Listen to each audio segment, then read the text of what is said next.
Hello students, welcome to दक्षिणा ई classroom. अपन AOD के discussion का अपना नेक्स्ट पोर्शन स्टार्ट करते हैं, स्टार्टिंग फ्रॉम क्वेश्चन नंबर 24। ठीक है, जो मल्टीपल चॉइस क्वेश्चंस थे आपके, वहां से स्टार्ट कर रहे हैं। फर्स्ट क्वेश्चन में कहा गया है real values of lambda for which this equation has 3 distinct real roots. ठीक है, तो फिर से आपको कैसे जाना है, ग्राफिकली सोचना है। ठीक है, कि लेमडा इज इक्वल टू आपका कितना आ रहा है क्वेश्चन नंबर 24 में, lambda is equal to minus x cube, है ना, माइनस एक्स स्क्वायर और प्लस एक्स। ठीक है, ये तो अगर आप इसका ग्राफ बना लें तो आपको पता चल जाएगा कि कौन सी ऐसी लेमडा वाली लाइन खींचूं जिससे कि 3 पॉइंट ऑफ इंटरसेक्शन मिलते रहे।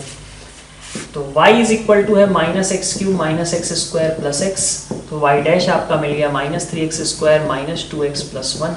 ठीक, ये इक्वल टू 0। ग्राफ बनाने की कोशिश कर रहे हैं हम, तो 3x square plus 2x minus 1 is equal to 0। So 3x square plus 3x minus 1 is equal to 0। तो x इज इक्वल टू 1/3 और माइनस 1, ये दोनों आ गए। ठीक है, तो अब ग्राफ बनाने के लिए जाते हैं अपन। तो ग्राफ कैसा होगा इसका, है ना, ये चीज का ग्राफ बना रहे हैं। तो ये स्टार्ट होगा कहाँ से, पॉजिटिव इन्फिनिटी से।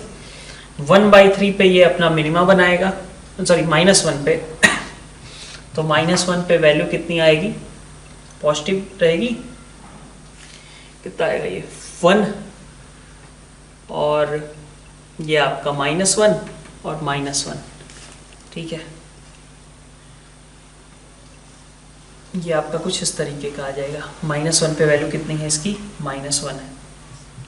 ठीक है, 0 पे वैल्यू कितनी है, 0 है, तो वापस से इंक्रीज करने लग गया। और 1/3 पे ये बनाएगा अपना मैक्सिमा, और उसके बाद फिर इस तरीके का ग्राफ रहेगा। ठीक है, तो आप ये वाली भी वैल्यू निकाल सकते हो। x इक्वल टू 1/3 कुछ आ गया, मान लो 1/3 से लेके b आ गया। x इक्वल टू 1/3 पे वैल्यू कितनी है वो निकाल सकते हैं ना, तो 1/3 कॉमा b मान लो आ गया। ठीक है, तो हमें अगर 3 डिस्टिंक्ट रूट्स चाहिए तो इसका मतलब कि हमें क्या करना पड़ेगा, ये और ये इसके बीच में रखना पड़ेगा लेमडा को। इस तरीके का रहे तो 3 पॉइंट ऑफ इंटरसेक्शन मिलेंगे। ठीक है, इसका मतलब क्या हुआ कि your lambda should belong to -1 से b। तो लेमडा शुड बिलोंग टू -1 से b। -1 and b are not included because वहां पे क्या होंगे कि 2 रूट्स सेम आने लगेंगे। ठीक है, तो आप b निकाल लो, यही आपका आंसर बन जाएगा फिर। ठीक है, आपको हालांकि ये कहा गया है कि real values of lambda lies in the interval, मतलब क्वेश्चन में आपको लेमडा नहीं पूछा गया है, आपको पूछा गया है कि लेमडा का अगर आप सुपरसेट भी लिख देंगे तो काम चल जाएगा, क्योंकि lambda lies in the interval. तो लेमडा का आप कोई भी सुपरसेट लिख दो, वो उसका आंसर होगा। ठीक है, 25 में देखिए क्या कहा जा रहा है कि अल्फा बीटा गामा आपके रूट्स हैं, और मिनिमम वैल्यू आपको निकालनी है alpha by beta plus beta by alpha, इस तरीके से। अच्छा, alpha by beta plus alpha by beta का इनवर्स। ठीक है, देखते हैं कि क्या कहा गया है क्वेश्चन नंबर 25 में।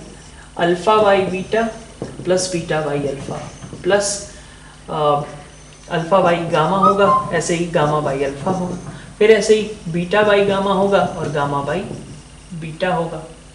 ठीक है, सारे कॉम्बिनेशन लिख लिए, अल्फा गामा बीटा गामा और बीटा। ठीक है, ओके, क्यूबिक इक्वेशन है।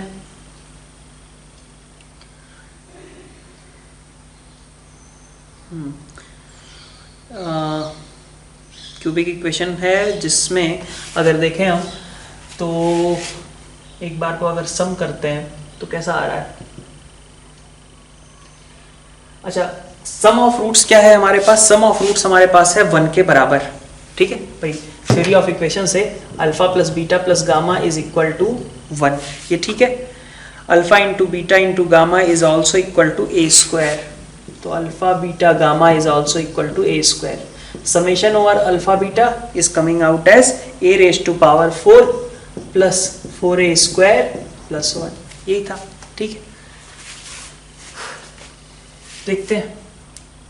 अच्छा, ये नहीं कहेंगे कि इन दोनों का सम AMGM में पढ़ा है ग्रेटर देन 2, ये भी ग्रेटर देन 2, ये भी ग्रेटर देन 2, तो सब कुछ ग्रेटर देन 6 हो गया मिला करके, ऐसा नहीं कहेंगे, क्योंकि उसने ये थोड़ी ना कहा है कि इसके रूट्स जो है रियल हैं।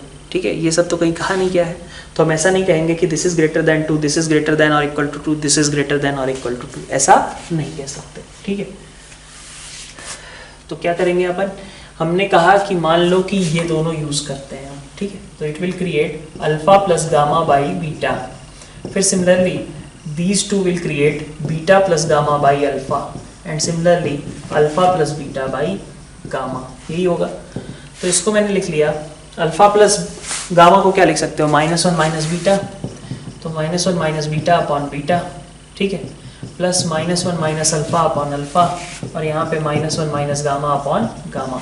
तो दिस विल क्रिएट -1 -3 हो गया, -1 by alpha plus 1 by beta plus 1 by gamma. So this is -3 minus ये आएगा समेशन ओवर अल्फा बीटा, नीचे आ जाएगा आपका अल्फा बीटा गामा, ठीक है।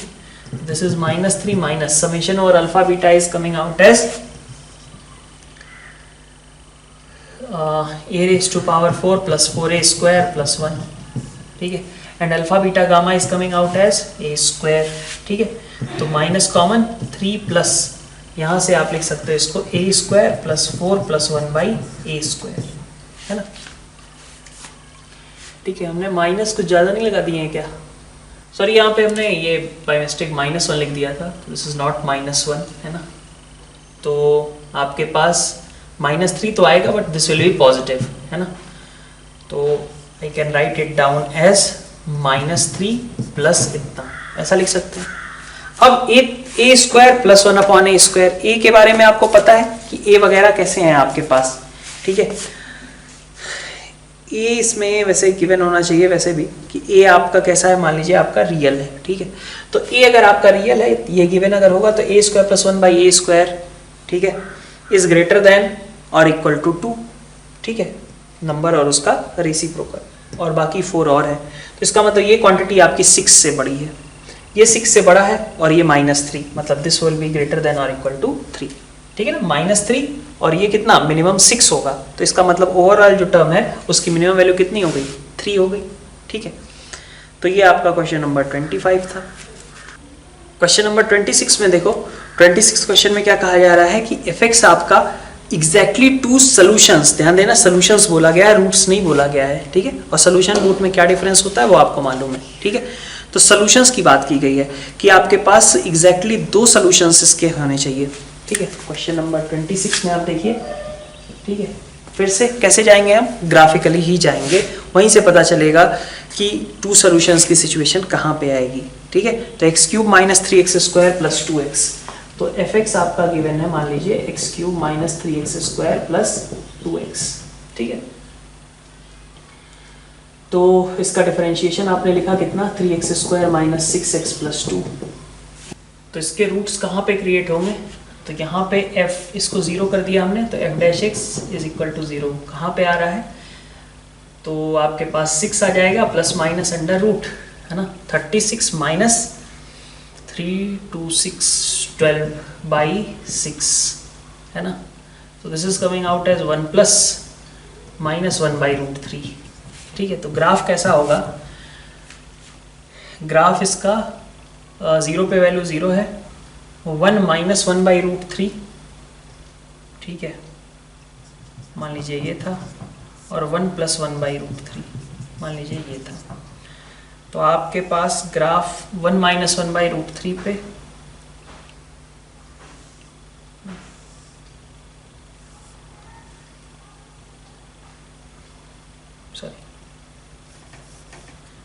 ये आपका 1 प्लस 1 बाई रूट 3 पे देख लो एक बार वैल्यू कितनी आ रही है, मान लो इधर आ जाएगी, ठीक है, और उसके बाद ये किधर निकल जाएगा, इन्फिनिटी की ओर निकल जाएगा, ठीक है। देख ही लेते हैं कितनी आ रही है value, this is f(x) x into ये है आपका x माइनस 1 x माइनस 2। तो जब आप 1 माइनस 1 अपॉन रूट 3 रखोगे तो ये भी निगेटिव है और ये भी निगेटिव है, मिलके हो गए पॉजिटिव, ठीक है, और ये तो पॉजिटिव है ही। तो 1 माइनस 1 बाई रूट 3 पे f(x) कैसा रहने वाला था, पॉजिटिव, मैंने ऊपर मार्क कर दिया है। 1 प्लस 1 बाई रूट 3 पे ये पॉजिटिव है, ये पॉजिटिव है, ये निगेटिव है, तो इसलिए निगेटिव मार्क कर दिया है, ठीक है। ओके ये तो fx का भी ग्राफ हुआ। फिर आगे कहा गया कि इसके आपके पास एग्जैक्टली 2 सॉल्यूशंस होने चाहिए जो कि अपोजिट साइन के होने चाहिए। ठीक है, तो आप देखो अगर मान लो आप यहाँ पे एक, भाई 2 सॉल्यूशंस कहाँ आएंगे, इस वाले पॉइंट पे या फिर सॉरी इस वाले पॉइंट पे, यहीं आएंगे। ठीक है, 2 सॉल्यूशंस सो दैट कि 2 आपके सेम हो जाए और एक अलग रहे, 2 आपके सेम हो गए रूट और एक अलग रहे, सॉल्यूशंस तो 2 ही आएंगे। अब ये जो 2 सॉल्यूशंस आ रहे हैं आपको कैसे चाहिए थे कि इनका साइन अलग अलग हो। तो इस केस में देखो, इस केस में अगर आप जाते हो तो ये वाला और ये वाला, भाई एक रूट यहाँ पे आएगा, ठीक है, और एक रूट यहाँ पे आएगा। दोनों ही रूट कैसे होंगे, पॉजिटिव होंगे। रूट मतलब एक्स कोऑर्डिनेट्स कैसे होंगे, पॉजिटिव होंगे दोनों पे। और यहाँ पे अगर देखें तो एक्स कोऑर्डिनेट इसका पॉजिटिव है, लेकिन दूसरा जो सोल्यूशन आएगा उसका वो वैल्यू कैसी होगी, नेगेटिव होगी। ठीक है, तो आपको चाहिए कैसा था, अपोजिट साइन चाहिए था। इसका मतलब आपको 1 + 1/√3 के करस्पॉन्डिंग वाले लेमडा को फॉलो करना होगा। तो your lambda should be equal to f of 1 + 1/√3। ठीक है, इसमें पुट कर लो। ठीक है, तो f of lambda is equal to कितना आ जाएगा, 1 + 1/√3 आपने रख दिया, तो this will B 1/√3 and this is 1/√3 - 1। ठीक है, इसको निकाल सकते हैं यहाँ से। नेक्स्ट आपसे 27th क्वेश्चन में क्या कहा गया है, क्वेश्चन नंबर 27 में आपसे कहा जा रहा है कि abscissa of a point on the curve, the normal at which cuts of numerically equal intercepts. तो न्यूमेरिकली इक्वल इंटरसेप्ट्स होने चाहिए, अलजेब्रिकली नहीं। मतलब कि स्लोप नॉर्मल की +1 हो जाए तो भी काम चलेगा, -1 हो जाए तब भी काम चलेगा। मतलब dy/dx आपका +1 हो जाए चाहे -1 हो जाए, दोनों आपके लिए पॉसिबल है ना। तो इसका मतलब क्या कहा है, न्यूमेरिकली अलजेब्रिकली का मतलब समझते हो। न्यूमेरिकली का मतलब क्या है कि मैग्नीट्यूड वाइज दोनों सेम होने चाहिए। तो स्लोप आप +1 रख के भी कर सकते हो, -1 रख के भी कर सकते हो। तो 27 क्वेश्चन के अंदर सबसे पहले हम क्या करें, डिफरेंशिएट। तो y इज इक्वल टू है आपका बेसिकली a + x का होल स्क्वायर बाई x। ठीक है, मैं इसको थोड़ा लिख देता हूँ, a² by x + x + 2a, यही आ जाएगा ओपन करके। तो y dash will be equal, तो इसका आप डिफरेंशिएशन करोगे कितना आएगा, -a² बाई x² + 1। ठीक है, और ये 0 रहा, इज इक्वल टू अगर आपका +-1 हो जाए। ठीक है, यही चाहते हो आप कि y डैश आपका कितना हो जाए, +-1 के बराबर। तो +1 के बराबर करते हो तो इसका मतलब a² by x² is equal to 0, और -1 के बराबर करते हो तो -2। ठीक है, तो ये 0 तो नहीं हो सकता, -2 हो सकता है। तो x² की वैल्यू कितनी हो गई, a²/2। So x will be equal to +-a/√2। ये आपका करेक्ट आंसर हो जाएगा। ठीक है, नेक्स्ट देखिए क्वेश्चन नंबर 28 में यहाँ पे बोला जा रहा है fx is equal to ln x/x। ठीक है, अब इसके लिए फिर से आपको मेनली सबसे पहले देखें तो डिफरेंशिएशन पे ही ध्यान देना है। ठीक है, तो fx is equal to ln x/x, differentiate किया, f dash is equal to कितना आएगा, तो 1/x को एज इट इज रखा, ln x का differentiation 1/x, minus ln x को एज इट इज रखा, 1/x का differentiation -1/x, 1/x ln x का डिफरेंशिएशन किया, फिर ln x को एज इट इज रखा, 1/x का डिफरेंशिएशन किया। तो it is coming out as 1/x² as common and 1 - ln x। ठीक है, तो अब इसके बारे में कमेंट करते हैं अलग अलग। Horizontal tangent at x equal to, ये बिल्कुल सही बात है क्योंकि उस समय डिफरेंशिएशन कितना हो जाएगा, 0 के बराबर, है ना। मेनी वन फंक्शन है, ये भी बात ठीक है, क्योंकि x जब आप e से बड़ा लोगे तो ये निगेटिव है, और x जब e से छोटा लोगे तब ये कैसा है, पॉजिटिव है। तो मतलब f डैश x ने अपना साइन चेंज किया, इसका मतलब यहाँ पे मेनी वन फंक्शन रहेगा। बी ऑप्शन में क्या कहा गया है, fx cuts the x axis, fx के बारे में है ना, cuts the x axis only at 1 point. ठीक है, तो अगर इसको ग्राफिकली हम समझें, ठीक है, और इसके हेल्प से अगर इसको ग्राफिकली समझें तो ग्राफ कैसा आएगा इसका, ln x/x। पहले तो ये बताओ इन्फिनिटी पे इसकी वैल्यू कितनी होगी, 0 को टेंड करेगी, है ना, ये बात ठीक है। 0+ पे इसकी वैल्यू कितनी होगी, तो 0+ पे इसकी वैल्यू हो जाएगी ऊपर -∞, नीचे 0+, तो रिजल्ट कितना हो गया ये, -∞। तो ग्राफ कितना कैसा होगा, -∞ से स्टार्ट होगा, x इक्वल टू e तक ये इंक्रीज करेगा। तो x इक्वल टू e तक इंक्रीज करेगा तो e पे वैल्यू कुछ इस तरीके की अटेन कर लेगा। e पे वैल्यू कितनी है, 1/e। तो ये e कॉमा 1 बाई को अटेन कर लिया और फिर डिक्रीज करना शुरू करेगा और डिक्रीज करते करते इधर निकल जाए। ठीक है, तो कुछ इस तरीके का ग्राफ है। तो वर्टिकल टेंजेंट एग्जिस्ट नहीं कर रही है और एक्स एक्सिस ऑब्वियसली सिर्फ एक ही बार कट हो रहा है। ठीक है, नेक्स्ट देखिए आप क्वेश्चन नंबर 29 क्या कहा गया, equation of tangent drawn to the curve from origin. तो सबसे पहली चीज ओरिजिन आपका बाहर का पॉइंट है और वहां से आप टेंजेंट ड्रॉ कर रहे हो कर्व के लिए। ठीक है, तो y is equal to x plus 1 का होल क्यूब। ठीक है, 28 है ना ये 29। ठीक है, y is equal to x plus 1 का होल क्यूब। तो क्या करेंगे, मान लो कुछ भी ऐसे कर्व है ना, हम खींच रहे हैं उस पर टेंजेंट कहाँ से 0,0 से, तो ये मान लीजिए टेंजेंसी आ गई। ठीक है, तो ये पॉइंट आपने कहा कि x1, y1 है मान लीजिए। ठीक है, तो ये जो स्लोप थी इसको हम कैसे लिख सकते हैं, दो अलग अलग तरीकों से लिख सकते हैं। तो 2 पॉइंट फॉर्म से लिख सकते हैं इसको, कितना y1 अपॉन x1, और एक हम इसको dy बाई मतलब टेंजेंट के हिसाब से भी लिख सकते हैं dy by dx at x1, y1। So this will again create 3 into x plus 1 का होल स्क्वायर। ठीक है, ठीक है, ऐसा कुछ है। तो y1 upon x1 is equal to 3 into x1 plus 1 का होल स्क्वायर। ठीक है, ये एक रिलेशन हो गया। और एक रिलेशन हमें पता है कि x1 y1 इसको सेटिस्फाई करेगा, so y1 will be equal to x1 plus 1 का होल क्यूब। ठीक है, अब यहां से ये first equation second equation solve कर लिया। अब दोनों को साइमल्टेनियसली सॉल्व कर लो, तो क्या बनेगा, यहां से x1 इंटू 3 और x1 प्लस 1 का whole square is equal to x1 plus 1 का होल क्यूब, ये बन जाएगा। ठीक है, इस साइड लिया है, 0 कर दिया, x1 प्लस x1 अपना कॉमन, 3x1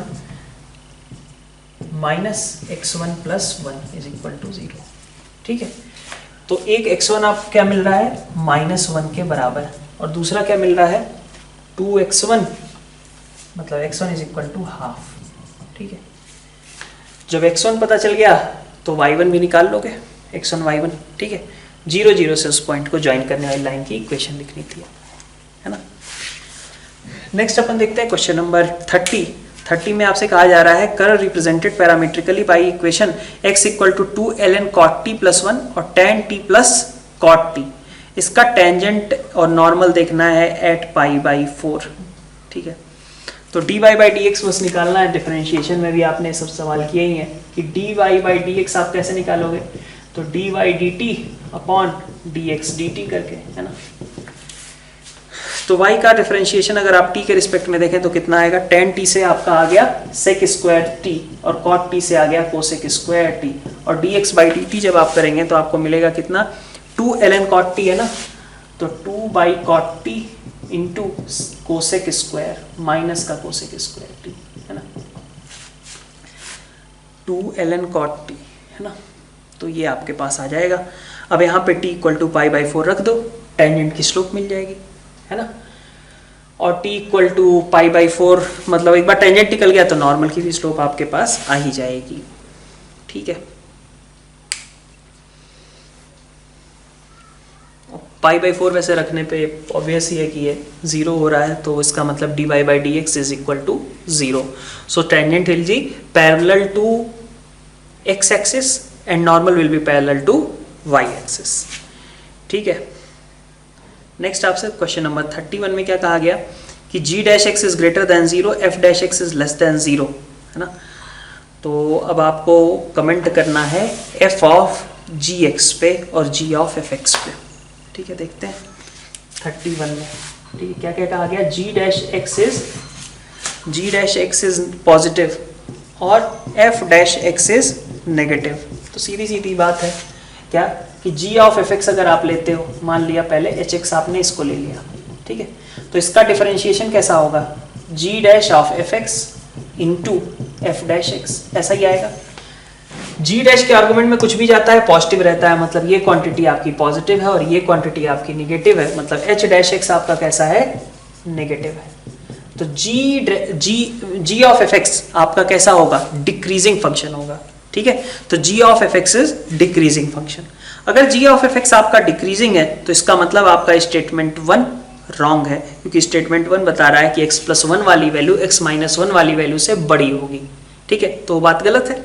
डिक्रीजिंग फंक्शन है, इसका मतलब x प्लस 1 वाली वैल्यू को छोटा होना चाहिए, मतलब सी ऑप्शन आपका करेक्ट है। ठीक है, सेम सिचुएशन आप f ऑफ gx ले लो तब भी आएगी। मान लो इस बार hx को आप ले लेते हो f ऑफ gx, तब भी सेम होगा ना, यहां से f dash over gx into g dash x, तो g डैश x आपका पॉजिटिव और f के आर्गुमेंट में कुछ भी जाता है f डैश के आर्गुमेंट में नेगेटिव, तो ये मिलकर के कैसे होगा नेगेटिव। ठीक है, तो फिर से f ऑफ gx भी डिक्रीजिंग फंक्शन है, इसलिए ऑप्शन बी जो है आपका वो करेक्ट हो जाएगा। ठीक है, तो ये आपका रहा क्वेश्चन नंबर 31। नेक्स्ट 32 में देखिए, 32 में आपसे कहा जा रहा है कि x cube minus x square plus 100x plus 1001। ठीक है, अब ऑब्वियसली आप वैल्यू थोड़ी निकालोगे, आप ये चेक करो कि ये फंक्शन की मोनोटोनिसिटी कैसी है। ठीक है, और उसके अकॉर्डिंग हम कमेंट कर देंगे कि फंक्शन इंक्रीजिंग है डिक्रीजिंग है, किस तरीके से बिहेव कर रहा है। तो x cube minus x square, ठीक है, क्वेश्चन नंबर 32 में x cube minus x square plus 100x और प्लस 1001 प्लस 100x प्लस 1001, ये आपका fx। तो f डैश ने क्या बनाया 3x square minus 2x plus 100, ये बन गया। ठीक, 3x square minus 2x plus 100 है ना। तो ये इसका खुद का अगर देखा जाए तो d कैसा है, इसका d है आपका नेगेटिव, इसका मतलब ये आपका हमेशा पॉजिटिव। तो f डैश अगर आपका हमेशा पॉजिटिव है, इसका मतलब हुआ fx आपका ऑलवेज इंक्रीजिंग फंक्शन होगा। तो सी ऑप्शन आपका करेक्ट है, ए ऑप्शन आपका इनकरेक्ट हो गया। ठीक है, डी ऑप्शन भी आपका इनकरेक्ट हो गया, बी ऑप्शन आपका करेक्ट है। ठीक है, जितनी बड़ी मतलब चूंकि f आपका इंक्रीजिंग आ चुका है, इसका मतलब जितना बड़ा x उतनी बड़ी fx की वैल्यू। क्वेश्चन नंबर 33 में, ठीक है, 33 में आपसे क्या कहा गया है कि ऑड क्यूबिक पॉलिनोमियल है, ऑड फंक्शन है। ठीक है, तो आप सोचो कि ax क्यूब मतलब fx आपका कैसा होना चाहिए, minus of f of minus x के बराबर, ऑड पॉलिनोमियल कहा गया है ना। तो ax cube plus bx square plus cx plus d, ये आपका fx रहा होगा, और f ऑफ माइनस x क्या आएगा, x की जगह माइनस x रख देंगे, तो bx स्क्वायर माइनस cx और plus d is equal to 0। ठीक है, इसका मतलब क्या हुआ कि यहां से क्या निकल करके आ रहा है कि एक्स क्यूब तो चलो हट जाएंगे, cx भी कट जाएगा, बट ये बच जा रहा है bx स्क्वायर प्लस d। ठीक, लेकिन ये तो होना नहीं चाहिए था भाई, ऐसा है ना कि fx और minus f of minus x बराबर रहेंगे। मतलब क्या हुआ कि आपको अब पैसे देख लो, ऐसे दिक्कत है तो fx और ये वाला एक्सप्रेशन आपका दोनों सेम रहने चाहिए। मतलब माइनस अगर ले लूं तो माइनस एक्स क्यूब माइनस सी एक्स और डी ऐसा आएगा। ठीक है, तो आप यहां से क्या ऑब्जर्व कर सकते हो कि सबसे पहले तो एक्स क्यूब का कोफिशिएंट जो इधर है इधर भी वही है, एक्स स्क्वायर का कोफिशिएंट इधर बी है इधर माइनस बी है, लेकिन इन दोनों को तो बराबर होना चाहिए था। और इसी तरीके से cx का भी जुगाड़ ठीक है, लेकिन d यहाँ प्लस d है यहाँ माइनस d होना चाहिए, मतलब ये दोनों को तो बराबर होना चाहिए, तभी तो ये ऑड क्यूबिक बनेंगे। ऑड पॉलिनोमियल कैसे बनेंगे ये, ठीक है, ऑड फंक्शंस बनाने पे तो b माइनस बी बराबर होने चाहिए, d माइनस डी बराबर होने चाहिए, मतलब दोनों ही क्या होने चाहिए 0। ठीक है, तो इसका मतलब हुआ कि ये जिस तरीके के पॉलिनोमियल की बात कर रहा है क्यूबिक, वो ऐसा कुछ होगा ax cube plus cx type का। ठीक है, अब कहा गया कि ये दो डिफरेंट वैल्यूज ऑफ x पे है ना, दो डिफरेंट वैल्यूज ऑफ x पे इसका डेरिवेटिव 0 होता है, तो आपने इसका f डैश निकाला, कितना आया 3ax स्क्वायर प्लस c, तो इसका मतलब x square equal to minus c by 3a। ठीक है, तो माइनस सी बाई 3a को पॉजिटिव होना पड़ेगा, तभी तो x की दो डिफरेंट वैल्यूज मिल पाएंगी। तो माइनस सी बाई 3a अगर पॉजिटिव है तो इसका मतलब c और a के साइन आपस में अलग अलग थे। ठीक है, तो इसका मतलब हो गया कि बी ऑप्शन आपका बिल्कुल सही था। फिर क्या कह रहा है सी डी में, the values of x where derivative vanishes are closer to origin as compare to respective roots on either side of origin. क्या कहा है, वैल्यूज ऑफ एक्स जहां पे डेरिवेटिव्स आपके 0 हो जाते हैं are closer to origin as compare to respective roots on either side of origin. अच्छा, तो रूट्स कहां पे आएंगे, मतलब ये एक्स जहाँ पे डिफरेंशिएशन 0 हुआ है, plus minus under root minus c by 3 ये पे आएंगे, है ना। और इसके रूट्स कहाँ पे क्रिएट होंगे, एक रूट क्रिएट होगा आपका 0, ठीक है, एक रूट क्रिएट होगा आपका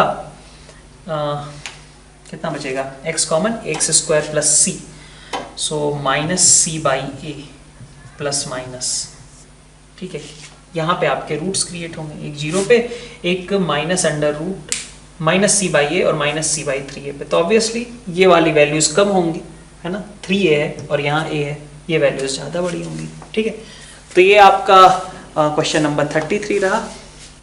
क्वेश्चन नंबर 34 में आपसे कहा जा रहा है कि fx का maxima minima n even odd, है ना। तो चलिए पहले फंक्शन लिखते हैं, x माइनस 1 की पावर 4, x माइनस 2 की पावर n, ठीक है। तो 34 में fx is equal to x minus 1 raise to power 4, x minus 2 raise to power n।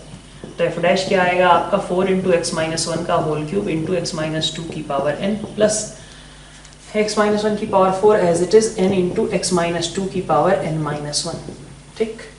तो यहाँ से आपके पास आता है x माइनस 1 की पावर 3 इंटू एक्स माइनस 2 की पावर n माइनस 1। तो बचेगा कितना 4 और यहाँ से x माइनस 2 मतलब 4x minus 8 plus n into यहाँ से बचेगा आपका x माइनस 1, ठीक है, ये बात।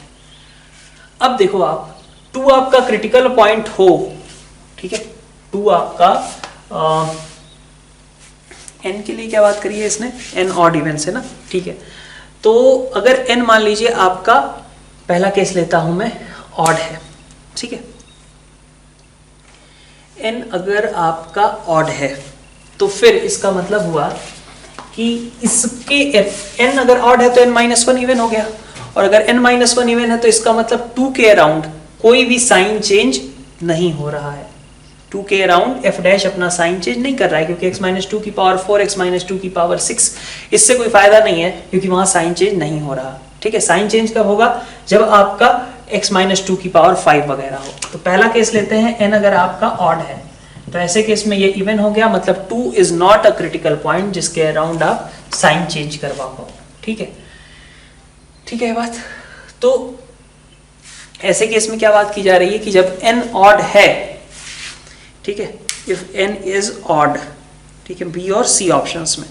तो बी ऑप्शन में क्या कहा गया है, local minima at x equal to 1 if n is odd, ठीक है, और local maxima at x equal to 1 if n is odd. तो देखते हैं इसने क्या किया, इसने तो हमेशा पॉजिटिव साइन दे दिया x इक्वल टू 1 के अराउंड, है ना।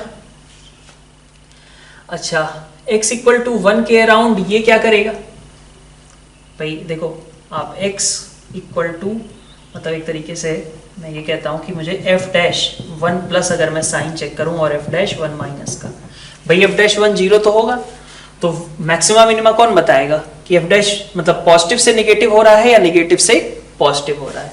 तो f डैश 1 प्लस, देखो 1 प्लस पे ये वैल्यू पॉजिटिव, ये वैल्यू पॉजिटिव, ये तो हमेशा ही पॉजिटिव है, ठीक है, ये पॉजिटिव, और ये देखो ये नेगेटिव, इतना पोर्शन नेगेटिव और इतना पोर्शन आपका 0 के आसपास आएगा, ठीक है। तो इसका मतलब ये नेगेटिव रहा ओवरऑल, ठीक है, ये पॉजिटिव और ये पॉजिटिव, तो ओवरऑल नेगेटिव रहा। और 1 माइनस पे देखें तो ये आपका कैसा हो जाएगा, नेगेटिव पॉजिटिव नेगेटिव, तो इसका मतलब ये पॉजिटिव हो जाएगा। तो ये ऐसा कुछ हो रहा है कि पहले ये 1 के पहले इंक्रीज कर रहा था और 1 के बाद डिक्रीज कर रहा है, मतलब 1 पे क्या बनेगा, आपका मैक्सिमा क्रिएट होगा, ठीक है। तो 1 पे आपका मैक्सिमा आना चाहिए, मतलब ऑप्शन सी आपका करेक्ट है, ठीक है। दूसरी बात करते हैं, जब n आपका इवन है, ठीक है, तो n अगर इवन है तो ऐसे केस में क्या होगा, अब 2 आपका एक रोल प्ले करेगा, ठीक है, 2 पे आपका मैक्सिमा मिनिमा क्रिएट होगा, है ना। अब जब ए और डी ऑप्शंस में जो बात करी गई है वो किसके करस्पॉन्डिंग की गई है कि मिनिमा कौन सा है, मैक्सिमा कौन सा है। तो n इक्वल टू इवन के केस में हमने कहा कि यहाँ पे ऑड पावर आएगी, मतलब x माइनस 2 की पावर 5, मतलब 2 प्लस पे ये पॉजिटिव रहेगा, 2 माइनस पे नेगेटिव रहेगा, मतलब now it will become a point of extrema. तो आप देखो f dash 1 plus f dash 1 minus देख लेते हैं, और similarly f dash 2 plus f dash 2 minus देख लेते हैं, ठीक है। 1 प्लस पे कैसा आएगा, पॉजिटिव, ये आपका कैसा रहा आपके पास, मतलब ये सोचो ये बेस नेगेटिव है कि पावर में ऑड मतलब नेगेटिव, तो ये आपका पॉजिटिव, फिर ये रहा आपका नेगेटिव, और ये आप 1 प्लस पे नेगेटिव ही रहेगा। तो क्वांटिटी कैसी हो गई आपकी? पॉजिटिव हो गई। 1 माइनस आपका कैसा हो जाएगा? 1 माइनस पे आपका नेगेटिव हो जाएगा। मतलब ये क्या बन गया आपका? पहले ये डिक्रीज कर रहा था फिर इंक्रीज कर रहा था, मतलब this is point of minimum. फिर यहाँ पे आके देखते हैं 2 प्लस पे देखें, तो 2 प्लस पे आपका ये क्वांटिटी कैसी होगी? 4x माइनस 8 पॉजिटिव होगा, क्योंकि 2 से बड़ा है x, तो ये पॉजिटिव होगा, है ना? तो फिर से लिख लेते हैं, 2 से बड़ा है तो ये पॉजिटिव होगा, और ये तो आपका पॉजिटिव होगा ही होगा। ठीक है, यहाँ पे देखिए 2 से बड़ी वैल्यू है तो ये भी पॉजिटिव रहा और ये भी पॉजिटिव रहा, तो मतलब ये पहले पॉजिटिव है और बाद में नेगेटिव होगा। पॉजिटिव से नेगेटिव हो रहा है, इसका मतलब तो ये पहले नेगेटिव था बाद में पॉजिटिव हो रहा है, तो ये भी क्या हो गया? पॉइंट ऑफ मिनिमा क्रिएट करा देगा। ठीक है, तो ये आपका क्वेश्चन नंबर 34। ठीक है, आगे बढ़ते हैं फिर से असर्शन रीजन वाले क्वेश्चंस। ठीक है, क्वेश्चन नंबर 35 में क्या कहा गया? Ratio of length of tangent to length of normal, length of tangent to length of normal is inversely proportional to numerical value of the ordinate of point of tangency at। Next देखते हैं अपन assertion reason वाले questions. Question number 35 में आपसे कहा जा रहा है कि ratio of length of tangency to length of normal is inversely proportional. अच्छा, स्टेटमेंट 2 आपका बिल्कुल फॉर्मूला दे रखा है तो उसमें तो कोई डाउट है नहीं। ठीक है, अपन मेनली स्टेटमेंट 1 पे देख लेते हैं। स्टेटमेंट 1 में आपसे क्या कहा गया कि ratio of length of tangent to normal, तो यही है आपका y under root 1 plus m square. ठीक है, और divided by y under root 1 plus m square by m, यही चीज थी। ठीक है, तो लेंथ ऑफ टेंजेंट और लेंथ ऑफ नॉर्मल्स, उनके बीच का रेशियो कितना आ रहा है आपका? देख सकते हैं यहाँ से मॉड m के बराबर आ रहा है। और मॉड m अगर हम देखें यहाँ पे, वैसे y square equal to 4x के लिए, तो y square equal to 4x के लिए आपका dy by dx 2y dash is equal to 4a, तो y dash is equal to कितना आ जाएगा आपका? 2a बाई y के बराबर आ जाएगा, है ना?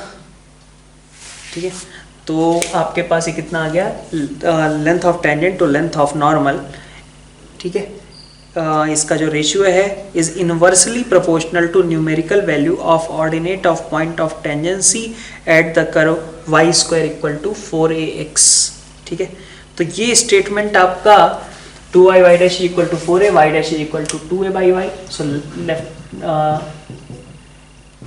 t upon ln will be equal to mod of m, मतलब 2a बाई y। ठीक है, तो ये आपका डायरेक्टली प्रोपोर्शनल होगा। ठीक है, तो इसका इसने आंसर गड़बड़ दे रखी है वैसे।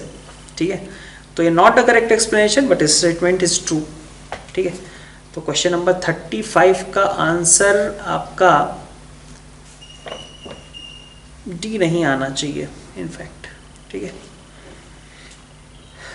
क्योंकि दोनों का रेशियो जो है तो आपका मॉड m है और y dash is equal to कितना आ रहा है आपका? 2a बाई y आ रहा है। ठीक है,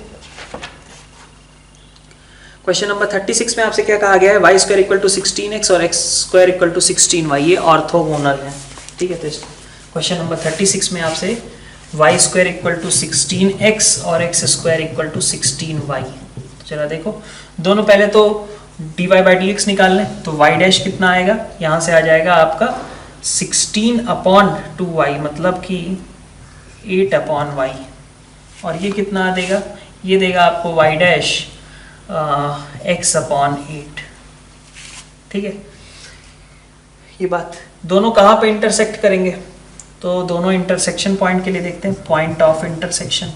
ठीक है, तो y square is equal to 16, x की y की जगह पे रख देता हूँ मैं, y की जगह पे मैं रख देता हूँ यहाँ पे x स्क्वायर बाई 16, तो x स्क्वायर बाई 16 का होल स्क्वायर ऐसा आ जाएगा।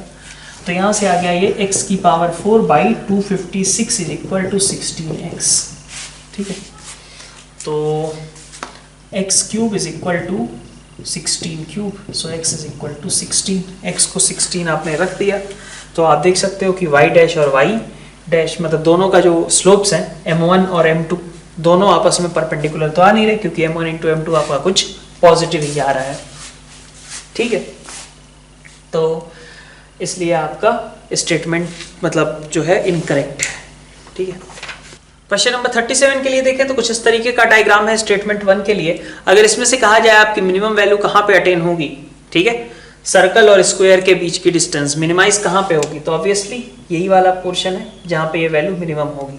ठीक है, मैक्सिमम आपका यहाँ पे आएगा, ये वाला डिस्टेंस मैक्सिमम होगा, मिनिमम आपका यहाँ पे आएगा। मिनिमम वैल्यू कितनी होगी, 4,0 और 2,0 के बीच की डिस्टेंस मतलब 2 यूनिट्स। ठीक है, ये आपकी मिनिमम डिस्टेंस होगी, है ना।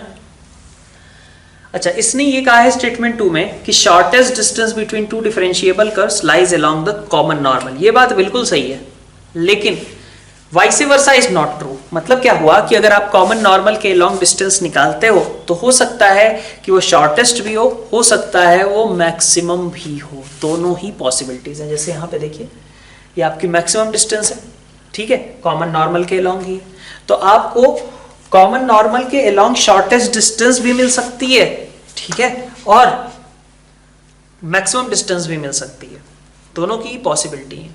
ठीक है, तो ये चीज का आपको ध्यान रहना चाहिए। हालांकि जो स्टेटमेंट 2 बोला है वो करेक्ट है, उसमें कोई दिक्कत नहीं कि शॉर्टेस्ट डिस्टेंस जो भी होगी वो होगी किसी कॉमन नॉर्मल के अलोंग ही होगी। ठीक है, जैसे यहाँ पे भी देखिए आप, एक तरीके से एक ये तो नॉट डिफरेंशिएबल हो जाएगा ना इस पॉइंट पे।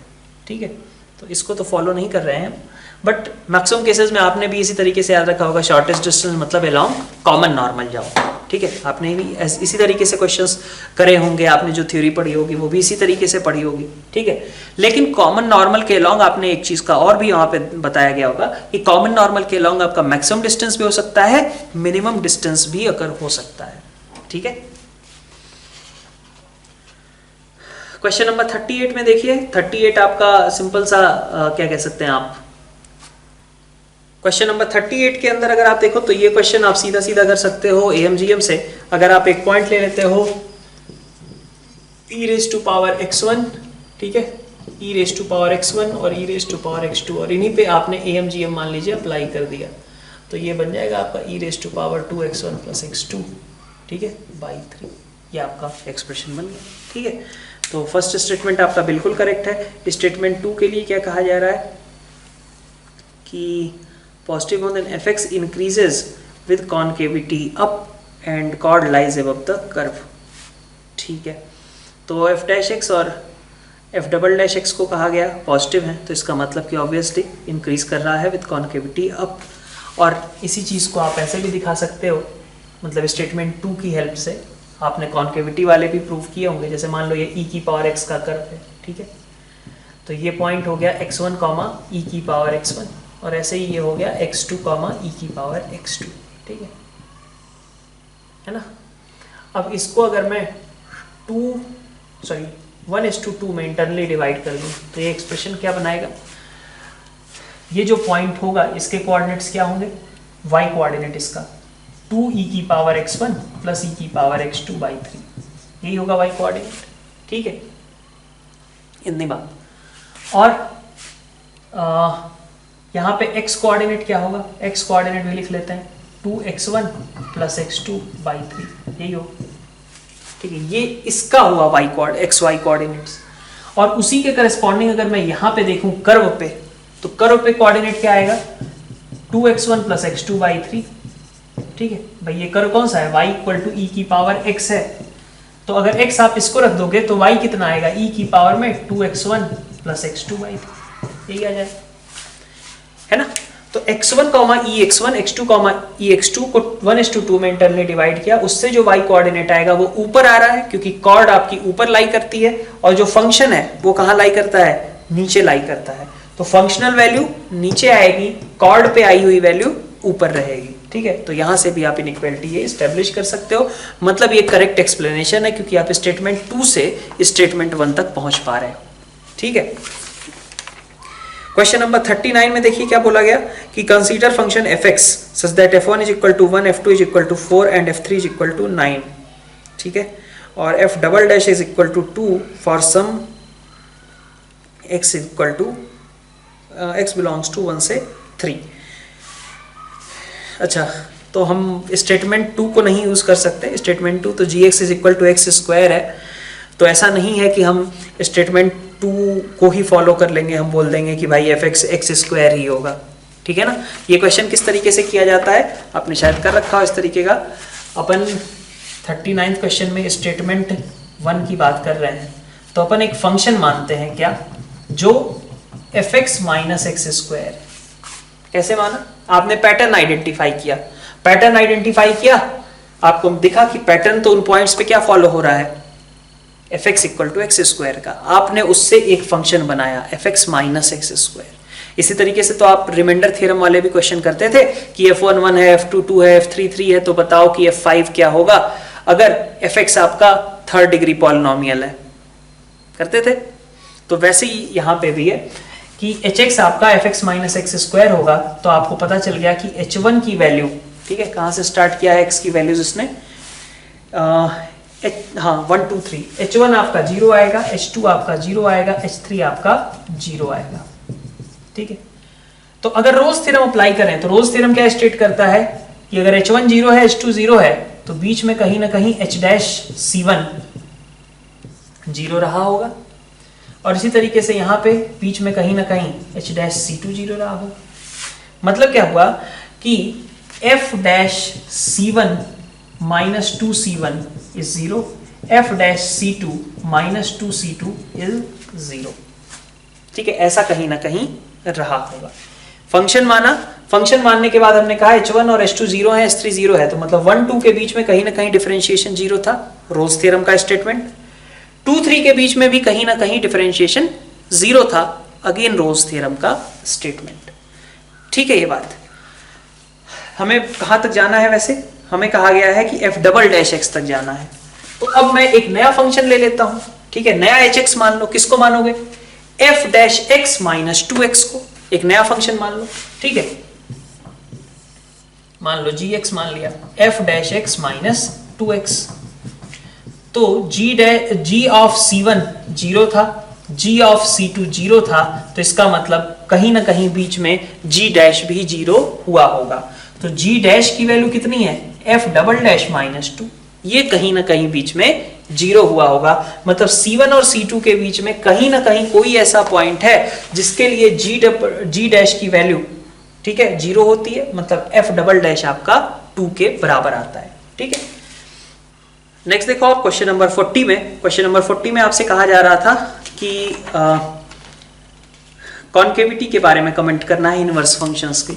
तो आपको पता हो ये वाला फॉर्मूला कि f इनवर्स x का जब आप डबल डिफरेंशिएशन करते हो तो this gives you minus f double dash x divided by f dash x का होल क्यूब, ठीक है, minus f double dash x divided by f dash x का होल क्यूब। आई होप ये पता हो। तो f इनवर्स x का आपको डबल डिफरेंशिएशन इस तरीके से मिलता है, ठीक है। अब minus f double dash x की बात करें तो आप देखो क्या क्या है। अब तो आपको बस वैल्यू पुट करनी है एक तरीके से, ठीक है। स्टेटमेंट 1 की बात कर रहे हैं, स्टेटमेंट 1 में क्या होगा, कहा गया है कि f डैश आपका पॉजिटिव है और f डबल डैश पॉजिटिव है। तो अगर f डैश पॉजिटिव है, f डबल डैश पॉजिटिव है, तो ये क्वांटिटी कैसी हो गई, नेगेटिव, ठीक है।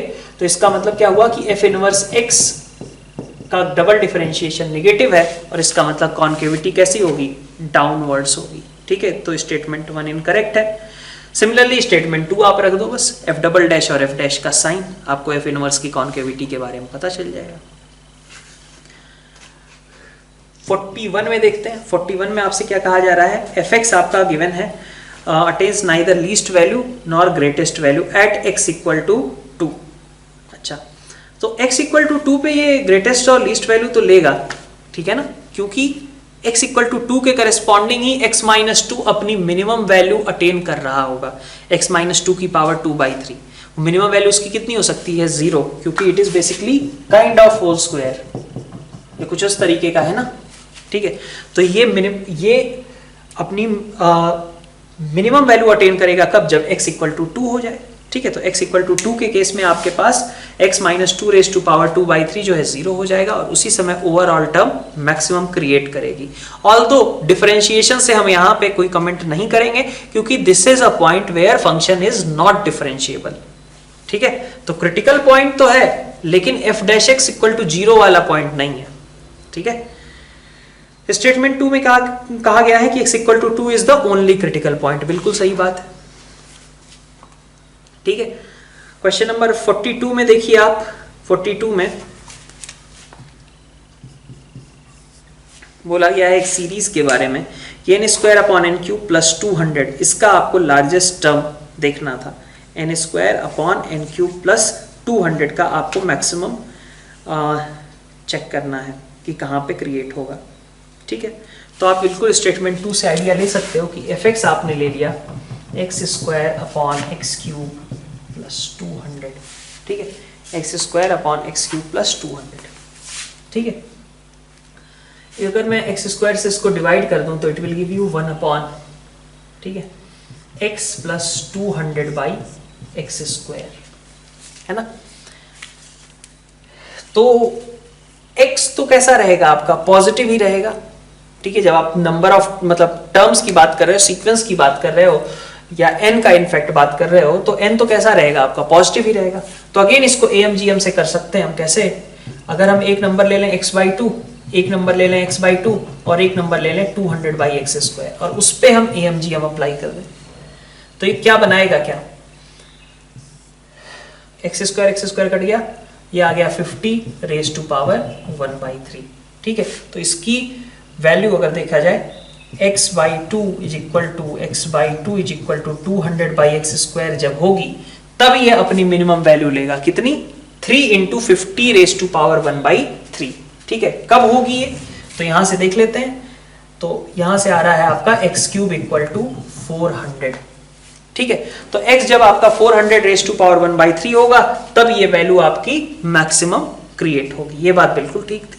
ठीक है, लेकिन अब हम ऐसा तो नहीं करेंगे ना कि हम x स्टेटमेंट 1 में x की जगह पे 400⁻⁴ रख दें, वहां तो रख ही नहीं सकते, क्योंकि सीक्वेंस में आप ये वाली टर्म नहीं रख सकते हो। ठीक है, क्योंकि n तो कैसा होगा आपका, कोई नेचुरल नंबर होगा, वो यहाँ पॉसिबल नहीं है। इसका मतलब स्टेटमेंट 1 आपका इनकरेक्ट है। आगे बढ़ते हैं, हमारे पास जो कॉम्प्रिहेंशन दे रखा है, कॉम्प्रिहेंशन 1 में बोला गया है कंटिन्यूअस फंक्शन f है, जो कि डिफाइन किया गया है assumes positive and negative values in r। ठीक है, for example it is known that a continuous function is positive at some point and its minimum value is negative, then the equation has a root in r। बिल्कुल सही है, कोई graph अगर continuous है, कहीं positive है कहीं negative है, तो ऑब्वियसली बीच में कहीं ना कहीं जीरो हो रहा होगा। ठीक है, खैर आते हैं अपन f(x) को आपने जो कंसीडर किया है बता दिया उसने। फिर 44th क्वेश्चन जो है आपका y is equal to x meets y is equal to k(e⁻x)। ठीक है, 44 में क्या बोल रखा है कि y is equal to x, y is equal to k(e⁻x)। ठीक है, ये दोनों कहां पे मीट करते हैं, फॉर k लेस देन और इक्वल टू 0 की बात की जा रही है ना, k लेस देन और इक्वल टू 0। तो आप देखो y is equal to x आपका कुछ इस तरीके का, और k(e⁻x) अगर k आपका निगेटिव है तो भाई e⁻x ऐसा होता है ना, k(e⁻x) कैसा हो जाएगा, ऐसा हो जाएगा, सिंपल सी बात है ना। e⁻x आपका इस तरीके का रहता है ना। k चूंकि निगेटिव है इसलिए it is like -2ex -3e⁻x -1/3e⁻x, तो ऐसा कुछ रहेगा। तो ऑब्वियसली एक ही पॉइंट पे ये इंटरसेक्ट करेंगे। ठीक है, तो सिंपल सी चीज थी ये, कोई खास दिक्कत की बात नहीं है। 45 में देखते हैं, 45 में कहा जा रहा है कि positive value of k for which kex minus x has only one root. ठीक है, पॉजिटिव वैल्यू ऑफ k की बात की गई है, मतलब अब क्या है, ये मान लीजिए आपका y is equal to x और ke⁻x has only one root, ये कुछ आपका ऐसा आ जाएगा। ठीक है, मान लीजिए एक सिचुएशन ये है ke⁻x। ठीक है, तो यहाँ पे तो कोई भी मीटिंग पॉइंट नहीं है, लेकिन अगर हम इस ग्राफ को कुछ इस तरीके से बनाने लग जाएं, तो एक चीज का ध्यान रखना, अल्टीमेटली ke⁻x ही ऊपर जाएगा, ऐसा नहीं कि लास्ट तक y इक्वल टू x ही ऊपर रहेगा, ऐसा तो नहीं होगा ना, क्योंकि भाई एक्सपोनेंशियल हमेशा ऊपर जाता है पॉलिनोमियल के कंपैरिजन में। ठीक है, तो यहाँ पे देखा जाए तो आपके पास दो रूट्स अल्टीमेटली एग्जिस्ट करेंगे। ठीक है, तो एग्जैक्टली वन रूट की कंडीशन कैसे क्रिएट हो सकती है। ठीक है, इसने कहा है कि हैज ओनली वन रूट, तो एग्जैक्टली वन रूट की कंडीशन कैसे क्रिएट हो सकती है। अभी हमने एक बनाया था जिसमें कोई भी रूट नहीं, अब बना रहे हैं तो दो रूट आ गए, तो वन कब आया होगा, 1 तब आएगा जबकि ये आपका इस तरीके से टच करके निकल जाए। मतलब y equal to k e raise to power x के लिए y is equal to x आपका टेंजेंट का काम करने लगे। ठीक है, तो आप देखो इसका मतलब कि उस पॉइंट पे, सपोज ये वाले कर्व की अब हम बात कर रहे हैं, मेनली फोकस हमारा इसी पे,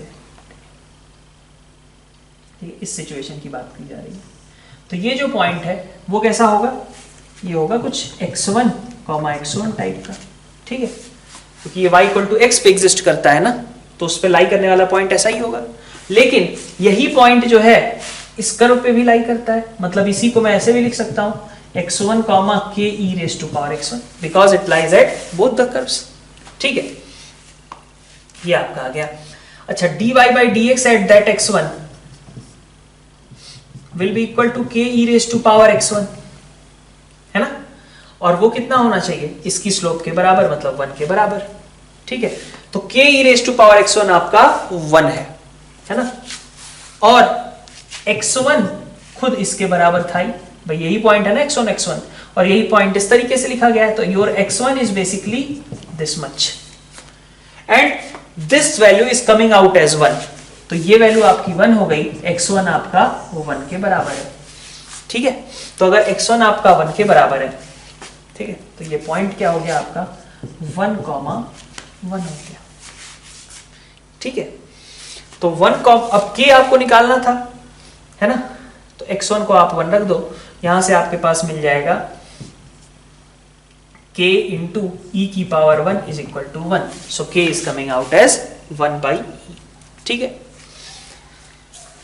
क्वेश्चन नंबर 46 में क्या कहा जा रहा है, 2 डिस्टिंक्ट रूट्स। तो अब इसकी बात तो हमने कर ली थी कि अगर और नीचे से जाएगा, मतलब k की वैल्यू और कम होगी, 1 बाई ई से छोटी होगी, इसकी बात की थी ना हमने अभी, कि अगर इस तरीके का कर्व जाए तो 2 इंटरसेक्शन होंगे, तो 2 इंटरसेक्शन होने का मतलब क्या हुआ, k को और कम करना पड़ेगा, ग्राफ को और नीचे से ले जाना पड़ेगा। तो ग्राफ और नीचे से कब जाएगा, जब k की वैल्यू 1 बाई से छोटी हो, लेकिन पॉजिटिव तो रहनी ही चाहिए। ठीक है, अदरवाइज ऐसी सिचुएशन आ जाएगी। तो k बिलोंग्स टू 0 से 1 बाई फॉर क्वेश्चन नंबर 46। ठीक है, नेक्स्ट देखते हैं कॉम्प्रिहेंशन 2। कॉम्प्रिहेंशन 2 में आपसे कहा जा रहा है कि dA by dt is equal to 2 for all values of t and a is equal to 0 when t is equal to 0. Further, this is tangent to the curve at the point whose abscissa is 0. ठीक है, सीधी सीधी बात कही गई है। dA by dt अगर आपका हमेशा 2 के बराबर है, 47, ठीक है, तो dA by dt अगर आपका हमेशा 2 के बराबर है, तो a is coming out as 2t। ठीक है, 2t प्लस समथिंग, लेकिन उसने ये भी दे रखा है, चलो लिख लेते हैं, a is equal to 2t plus something, लेकिन दे रखा है कि जब a 0 है तो t 0 है, तो k भी क्या हो गया, 0 हो गया। तो a आपका कितना है, 2t के बराबर है। ठीक है, तो a की वैल्यू आपकी 2t हो जानी चाहिए। फिर कहा, तो a अगर आपका 2t के बराबर है, फिर आगे देखते हैं क्या दे रखा है, tangent to the curve at point whose abscissa is 0। ठीक है, तो t के टर्म्स में निकालना है हमें। ठीक है, देखते हैं इसका टेंजेंट किसका, x square minus 2ax, y is equal to x square minus 2ax plus a square plus a. तो अगर आप dy बाई dx निकालोगे तो it is 2x minus 2a। ठीक है, किस पॉइंट पे, ये पॉइंट है आपका जहां एब्सिसा 0 होती है, तो एब्सिसा 0 अगर आप लोगे तो y डैश कितना आएगा, माइनस 2a। ठीक है ना, तो स्लोप तो आपका सीधा निकल आया, और c की भी जरूरत है क्या आगे, तो हाँ है, तो अपन निकाल लेते हैं। बेसिकली पॉइंट क्या होगा, पॉइंट होगा आपका, पॉइंट निकालते हैं, पॉइंट आपके पास कितना आएगा, x को आपने 0 रखा तो y की वैल्यू आ गई a स्क्वायर प्लस ए। इस पे आप टेंजेंट की इक्वेशन लिख, मतलब इस पे इस स्लोप की इक्वेशन लिख लो, तो y minus a square plus a, ठीक है, is equal to minus 2a into x, ये आ गया। ठीक है, ये आपके पास इक्वेशन होगी, है ना, तो y is equal to minus 2x plus a square plus a. ठीक है, और एक ही जगह आप 2t रख देना, तो एक ही जगह आपने 2t रखा तो 4tx plus 4t square plus 2t। ठीक है, ये वैल्यू आ गई। यहां से MT और CT भी आपके क्लियर हो गए। ठीक है, चलिए पहले हम 48 वगैरह की बात कर लेते हैं। 48 में क्या कहा जा रहा है, CT को डिफरेंशिएट करना है विद रिस्पेक्ट टू T, तो दिस इज 8T प्लस 2, है ना। K ऊपर से मिलेगा हमें, ठीक है, और फिर इसी तरीके से आपको MT निकालना है। तो MT और CT तो खैर आप निकाल लेंगे। MT इज ऑब्वियसली कितना, -4, उसमें तो कोई खास रोल नहीं था। अब आते हैं इनिशियल क्वेश्चन पे, क्या कहा गया, rate of change of distance of vertex from origin. ठीक है, तो इसका वर्टेक्स क्या है ना, इसका वर्टेक्स अगर आप निकालते हो तो वर्टेक्स इज, लिख देता हूं, वर्टेक्स इज -b/2 है, -b/2 है आपका कितना है, a, ठीक है, कॉमा e, यही आएगा वर्टेक्स, -b/2 है -d/4 है, a, a आएगा। इसका ओरिजिन से डिस्टेंस कितना होता है, √2a होता है। ठीक है, अब आपको क्या करना था, √2a की क्या कहा गया है आगे कि rate of change of distance from origin with respect to t। ठीक है, तो basically that distance is √2a and a is itself 2t, so it is 2√2t। ठीक है ना।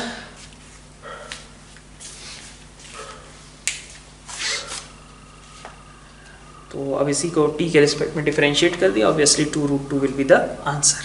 ठीक है, कॉम्प्रिहेंशन 3 में देखते हैं। कॉम्प्रिहेंशन 3 में आपसे कहा जा रहा है, सबसे फर्स्ट क्वेश्चन अगर देखें, question number 50, set of values of k for which this equation has 2 distinct roots in 0 to 1। लेकिन अगर आप ग्राफ देखें तो 0 to 1 में ग्राफ कैसा होगा आपका, थ्रू आउट डिक्रीजिंग होगा ना, है ना। 0 to 1 में ग्राफ थ्रू आउट डिक्रीजिंग होगा, because f' is negative for all those points. तो वहां पे 2 रूट्स बनने के चांसेस ही नहीं है ना भाई। x³ - 3x + k is basically monotonic in this interval 0 to 1। That means कि वहां पे कभी भी आप 2 रूट्स नहीं क्रिएट कर सकते हो। ये बात समझ में आ रही है, ठीक है। अब ग्राफ आपका ऐसा है कुछ, मैं k को 0 मान लेता हूं, ठीक है। तो ये रहा आपका 0 और ये रहा आपका 1 पे वैल्यू कितनी आएगी, 1 पे वैल्यू हो जाएगी उसकी -2, ऐसा कुछ। अब इसको कैसे भी शिफ्ट कर दो यार, ठीक है, ये हमेशा एक ही रूट देगा ना, ठीक है। इसके लिए देखा जाए तो आपके पास 2 रूट्स की कंडीशन कभी भी क्रिएट नहीं हो सकती, because in this interval this is always monotonically decreasing. ठीक है, नेक्स्ट देखते हैं आप क्वेश्चन नंबर 51 में आपसे क्या कहा गया है, fx - xy fa - fb type की चीज है। तो fa - fb टाइप की चीज जब भी हो तो आपको किसको याद करना चाहिए, LMVT को। ठीक है, तो ए ऑप्शन के लिए बात करें तो tan इनवर्स x पे लगाएं, क्या आएगा, tan inverse x - tan inverse y upon x - y is equal to 1/1 + c²। यही होगा, tan इनवर्स x पे आपने LMVT अप्लाई किया for interval x to y, ऐसा कुछ ऐसा होगा। तो ये अब अगर हम मैग्नीट्यूड वाइज देखें तो मैग्नीट्यूड वाइज भी ये दोनों तो आपस में बराबर होंगे, ठीक है, क्योंकि मॉड लेना है इसलिए हम इसको इंट्रोड्यूस कर रहे हैं। Is equal to mod of 1/1 + c²। ठीक है, देख सकता हूं मैं ऐसे, है ना। मॉड इसका लो या ना लो बराबर ही है, क्योंकि ये तो हमेशा पॉजिटिव है और ये क्वांटिटी लेकिन खुद कैसी है, 1 से छोटी है। This is always less than और इक्वल टू 1। c जब 0 होगा तो ये 1 के बराबर हो जाएगी। तो mod of tan inverse x - tan inverse y divided by mod of x - y is less than और इक्वल टू 1। ठीक है, लेस देन और इक्वल टू 1, यही कहा गया है आपके ऑप्शन ए में। ठीक है, बी ऑप्शन किसके बारे में बात कर रहा है, तो बी ऑप्शन में आपसे कहा जा रहा है, अच्छा इसी का उल्टा, तो बात तो रॉन्ग हो गई। सी ऑप्शन में देखिए sin x के लिए अगर कहा जाए, ठीक है, तो सी ऑप्शन अगर हम चेक करें, वैसे होने के लिए तो आंसर आपका आ गया, लेकिन बाकी भी देख लेते हैं। sin x - sin y upon x - y is equal to, sin x पे आप लगा रहे हो LMVT, ठीक है, तो यहाँ पे क्या आएगा, cos c आएगा। मॉड ले लिया आपने तो this quantity is equal to this, है ना। तो ये आपका खुद कैसा होगा, 1 या 1 से छोटा, और यहाँ पे mod over sin x - sin y upon mod over x - y is less than और इक्वल टू 1। ये आपका करेक्ट आंसर हो जाएगा। ठीक है, इसका मतलब सी भी आपका रॉन्ग है क्योंकि इनइक्वालिटी अलग लिखी हुई है। ठीक है, 52 क्वेश्चन में क्या कहा गया है, sine alpha minus sign beta upon cos alpha minus cos beta, अच्छा, इज इक्वल टू, इसके बारे में इसने कुछ थ्योरी पोर्शन में भी दे रखा है शायद, कॉचीज थ्योरम वाला। देखो सबसे थर्ड वाला जो स्टेप दे रखा है कि f b minus f a upon g b minus g a is equal to g f dash c upon g dash c. तो जो आपका नेक्स्ट क्वेश्चन है 52, उसमें उसने कह रखा है कि f b minus f a upon g b minus g a is equal to f dash c upon g dash c. ठीक है, तो आपका एफ क्या है, अगर आप देखें तो एफ है आपका साइन और जी क्या है कॉस। ठीक है, तो एफ डैश सी मतलब साइन का डिफरेंशिएशन कॉस सी अपॉन नीचे साइन सी। ठीक है, तो ये आपका माइनस सॉरी कॉस का डिफरेंशिएशन माइनस सी। तो एक तरीके से इसी को यूज करना है डायरेक्टली, एफ एक्स को साइन मान लो और जी एक्स को आप कॉस मान लो, तो f dash c upon g dash c will be minus cot c, मतलब डी ऑप्शन भी आपका करेक्ट है। ठीक है, नेक्स्ट देखते हैं कॉम्प्रिहेंशन 4, आपका क्वेश्चन नंबर 53 से स्टार्ट होता है। कहा गया y is equal to a root x plus b x be the curve. ठीक है, और ये एक लाइन दी गई है, फैमिली ऑफ लाइन दी गई है। The curve has slope minus half at 9,0 then a tangent belonging to the family of lines। family of lines का मतलब क्या हुआ, हम वो निकाल सकते हैं क्या कि किस पॉइंट से ये सारी लाइंस पास करती होंगी, उन सारी लाइंस का पॉइंट ऑफ इंटरसेक्शन या फिर पॉइंट ऑफ कॉन्करेंस क्या होगा। ये L1 प्लस लेमडा L2 लिखी गई है ना लाइन, ठीक है, तो हम कह सकते हैं कि हम कौन सी पॉइंट से पास करवा रहे हैं उन सारी लाइनों को जो इनका पॉइंट ऑफ इंटरसेक्शन है। तो इनका पॉइंट ऑफ इंटरसेक्शन सबसे पहले निकालते हैं कॉम्प्रिहेंशन 4 के अंदर। ठीक है, क्या है, एक लाइन है 2x माइनस वाई और दूसरी है 2x प्लस वाई माइनस 4। तो 2x minus Y equal to 0 और दूसरी है 2x प्लस वाई माइनस 4। यहां से आपके पास आ गया कितना, दोनों का सम किया 4x is equal to 4, x is equal to 1, तो y इज इक्वल टू 2। ये आपका कॉम्प्रिहेंशन 4 में सबसे पहले आपका पॉइंट ऑफ इंटरसेक्शन आ गया, जिस पॉइंट से वो हमेशा पास करता है ना। कहा गया कि इस कर्व की स्लोप जो है, जो कर्व की स्लोप है वो माइनस हाफ है एट 9,0। तो y is equal to a root x plus b x. पहले तो ये कह दिया गया ये 9,0 से पास करता है, तो 9,0 सेटिस्फाई कराओ, 0 इज इक्वल टू 3a, ठीक है, प्लस 3b, ऐसा हो गया 3a प्लस 9b, है ना, ये एक रिलेशन आ गया। और एक और चीज कही गई स्लोप, तो स्लोप देखते हैं, dy by d x at 9,0 is equal to कितना आएगा, हाफ ए एक्स की power minus half plus b, किस पॉइंट पे, 9,0 पे। ठीक है, तो हाफ ए और यहां से 1/3 मतलब a बाई 6 प्लस बी। ठीक है, इसकी वैल्यू दे रखी है, इसकी वैल्यू कितनी बताई गई है, माइनस हाफ के बराबर। तो ये माइनस हाफ है और ये एक इक्वेशन, तो इन दोनों इक्वेशन से आप a और b निकाल सकते हो। तो ये दो इक्वेशंस आ गई। अब इन दोनों इक्वेशन से a और b निकालने की बात करें तो a आपका माइनस 3b है, तो minus half is equal to minus 3b by 6 plus b। ठीक है, minus b by 2 plus b मतलब b बाई 2, तो b कितना आ गया, -1 आ गया। तो b अगर आपका -1 है तो a कितना है आपका 3 है, तो a इज इक्वल टू 3। तो पॉइंट क्या हो गया आपके पास 3, सॉरी ये a b क्या है 3, -1 है।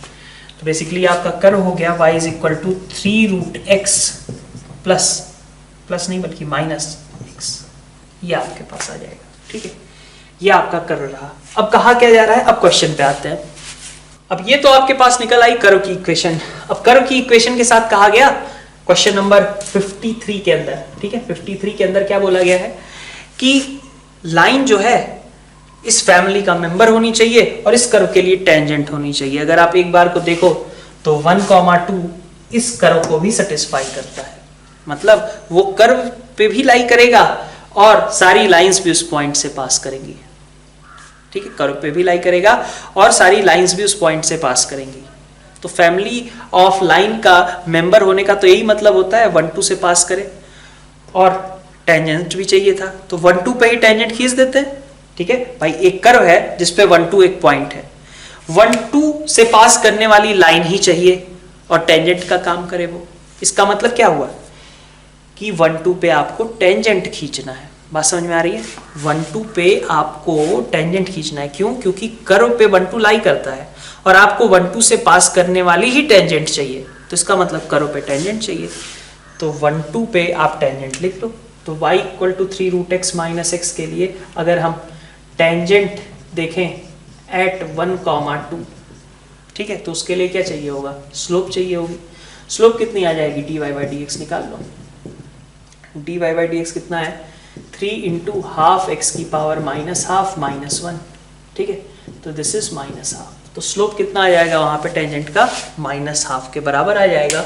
पास करा दें 1 2 से, ठीक है, और सॉरी प्लस हाफ आएगा और 1 2 से हम इसको पास करा देते हैं, ठीक है। ये आपकी लाइन की इक्वेशन हो जाएगी। नेक्स्ट देखते हैं, नेक्स्ट आपसे क्या कहा जा रहा है? Line of the family cutting positive intercepts on axes and forming triangle, ठीक है।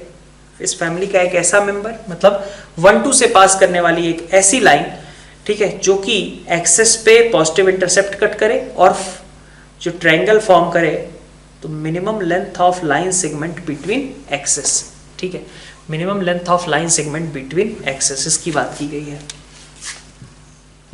क्या कहा गया? 1 2 से पास करने वाली, ठीक है, बहुत सारी लाइनें होंगी, उसमें से हमें उस लाइन को टारगेट करना है सो दैट कि ये डिस्टेंस जो है ना वो मिनिमम हो जाए। तो देखते हैं, ये अगर मान लीजिए थीटा है रिक्वायर्ड लाइन के लिए, तो अगर ये थीटा है तो ये लेंथ आपकी कितनी हो जाती है? कितनी है? ये 2 है, और ये लेंथ कितनी है आपकी? 1 है ना। तो आप जरा देखो इस पॉइंट के कोऑर्डिनेट कितने होंगे। इस पॉइंट का कोऑर्डिनेट होगा इधर 1, और ये लेंथ कितनी है आपकी? 2 कॉट थीटा। अच्छा, वैसे हमें तो इस पे फोकस करना है। एक सेकेंड, ये आपका 2 है ना, ये आपका थीटा है, तो this is your 2 cosec theta. ये इतना पोर्शन क्या हो गया आपका? 2 कोसेक थीटा, ये हो गया। और इधर इतना पोर्शन क्या हो जाएगा? ये भी तो भाई थीटा ही आएगा ना, ये इतना, तो ये 1 है ना, ये भी आपका थीटा ही होगा। हाँ, तो ये आपका 1 सेक थीटा। तो बेसिकली आपकी जो लेंथ है d, वो कितनी है? d है आपका 1 sec theta plus 2 cosec theta, जिसको आप मिनिमाइज करने वाले हैं, ठीक है, मिनिमाइज मैक्सिमाइज जो भी करने वाले हो, ठीक है। इसको मैं d की जगह l मान लेता हूँ और l को रिस्पेक्ट में थीटा के डिफरेंशिएट कर देता हूँ, ठीक है। तो sec theta cosec, sec theta tan theta minus 2 cosec theta cot theta. अगर ये 0 आता है, ठीक है, तभी ये कंडीशन अचीव हो। तो यहाँ पे अगर हम देखें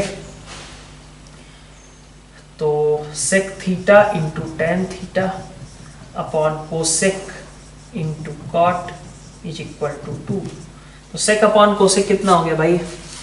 ये आ गया आपका साइन ऊपर कॉस नीचे, मतलब टेन, और ये टेन क्यूब थीटा। तो टेन थीटा आपका आ गया 2⁻⁴ मतलब टेन थीटा कुछ इतना होगा, तब ये सिचुएशन क्रिएट होगी। तो अगर टेन थीटा पता है तो सेक थीटा निकाल सकते हैं, टेन थीटा पता है तो कोसेक थीटा निकाल सकते हैं, वहां से आपका आंसर निकल आएगा, ठीक है।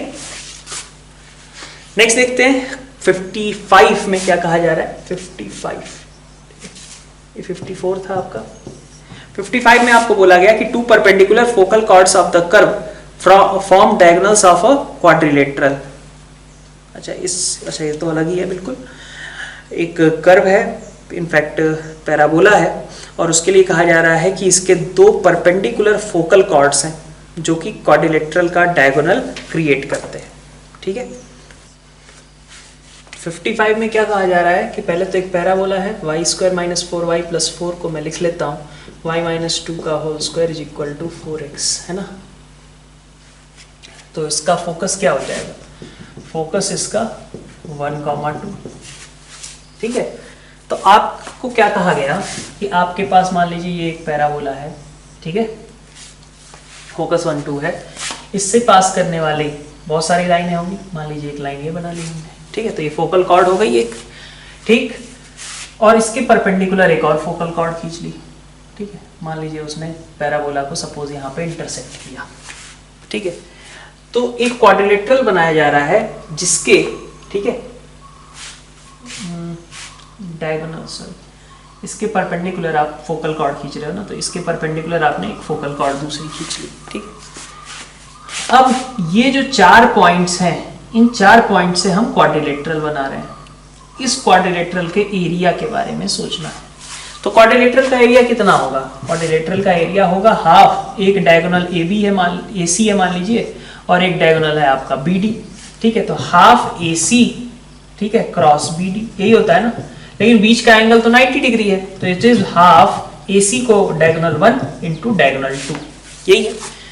अब आपको निकालना क्या है? बेसिकली डायगोनल की लेंथ निकालनी है और उनके मल्टीप्लीकेशन को फंक्शन बना देना है। तो मान लीजिए कि ये लाइन जो है इसकी स्लोप m है, तो ये y minus 2 is equal to m x minus 1, ये आपका डायगोनल हो गया। कौन सा? ए सी डायगोनल, ठीक है। अब ए सी डायगोनल आपने लिख लिया। अब इसने कितना लेंथ ऑफ कॉर्ड कितनी इंटरसेप्ट की, वो कैसे निकालते हैं? तो क्या करते थे? y माइनस 2 का whole square is equal to 4x, ठीक है। इस कर्व पे इस लाइन ने कितनी लेंथ इंटरसेप्ट करी, क्या करेंगे? Simultaneously solve. तो y को रख दिया हमने यहां से mx माइनस m, नहीं, y minus 2 is equal to mx minus m रख दिया, का whole square is equal to 4x, ठीक है। तो यहां से आपके पास x में क्वाड्रेटिक बन रही है। क्या बन रही है वो? m square x square plus m square, ठीक है, minus 2m square x is equal to 4m। तो m square x square minus 2m square x, ठीक है। ये आपका 4x था, ठीक है, तो इज इक्वल टू 4x, है ना। तो अच्छा m स्क्वायर भी है, इसे लिख लेते हैं एक बार। m square x square minus 2m square minus 4, मतलब ऐसा, और plus m square equal to 0। तो यहाँ से मान लीजिए आपके रूट्स हैं x1 और x2, ठीक है। मतलब क्या हुआ कि ये मान लीजिए अगर x1 था, ये x2 था। तो लेंथ ऑफ कॉर्ड कितनी होती है? लेंथ ऑफ कॉर्ड तो ये होती थी ना, mod of x1 minus x2 under root 1 plus m square, ठीक है। तो x1 माइनस x2 निकाल दें। कैसे निकालेंगे? तो आपको यहाँ से पता चल रहा है sum of root x1 plus x2 is equal to 2 into m square plus 2 upon m square, और x1 x2 कितना है आपका? 1 है ना। तो यहाँ से रख दो x1 minus x2 under root over 4 into m square plus 2 का whole square upon m raise to power 4 minus 4, ठीक है, ये आ जाएगा। तो आपके पास आया 2 बाहर, बचा आपका m raise to power 4 plus 2m square, है ना, 4m स्क्वायर, ठीक है,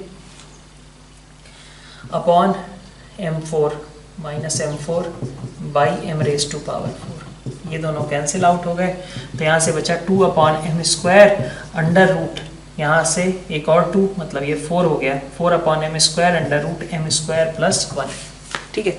ये तो आपका AC कॉर्ड की लेंथ हुई, मतलब D1 आ गया। तो अगर D2 निकालना होगा तो क्या करेंगे अपन? बस m की जगह माइनस 1 बाई एम, तो माइनस 1 बाई एम रखोगे तो ये माइनस 1 बाई एम ना, तो यहाँ पे 1 बाई एम का स्क्वायर हो जाएगा, ठीक है, माइनस 1 बाई एम का होल स्क्वायर, और यहाँ पे 1 बाई एम स्क्वायर प्लस 1, ठीक है। तो ये आपका D1 आ गया, D2 आ गया। एरिया आपका कितना है? Half D1 into D2। तो इन दोनों का मल्टीप्लिकेशन कर दो और m के रिस्पेक्ट में इसको डिफरेंशिएट कर दो, ठीक है। तो इस तरीके से आपका वो भी आंसर निकल आएगा, m के रिस्पेक्ट में डिफरेंशिएट करके कि मिनिमम एरिया कहाँ पे क्रिएट होगा। बढ़िया क्वेश्चन था, थोड़ा सा कैलकुलेटिव भी है, but it's good question. Comprehension 5 में देखें बहुत सारी कंडीशंस दी गई हैं और इसके अकॉर्डिंग हमें ग्राफ के बारे में सोचना है, ठीक है। शुरू करते हैं अपन। 0 पे वैल्यू 0 है, माइनस इनफिनिटी, ठीक है। पहले तो ये देखो कंटिन्यूटी और डिफरेंशिएबिलिटी के बारे में कहा गया, तो कंटिन्यूअस हर जगह है except at x equal to 3। तो मान लिया ये x इक्वल टू 3 था और ये एक डिफरेंशिएबिलिटी का एक्स्ट्रा पॉइंट दिया हुआ है -2 वाला, ठीक है। -2 पे कंटिन्यूअस है लेकिन, ठीक है, डिफरेंशिएबल नहीं है। अच्छा, f0 पे वैल्यू 0 है, fx आपका 3 पे माइनस इन्फिनिटी जाता है, x टेंड्स टू 3 पे, ठीक है। इट इज लाइक कि अगर ये x इक्वल टू 3 पे फंक्शन आपका डिसकंटिन्यूअस था तो ये 0 है ना, यहाँ पे आपका माइनस इन्फिनिटी है। और अगर देखा जाए इस इंटरवल में फोर्थ वाला जो दे रखा है कि -2 से 3 के बीच ग्राफ कैसा रहता है आपका, डिक्रीजिंग, ठीक है, -2 से 3 के बीच, मतलब 0 से 3 में अगर मैं फोकस करूं तो ग्राफ कैसा रहेगा, डिक्रीजिंग रहेगा।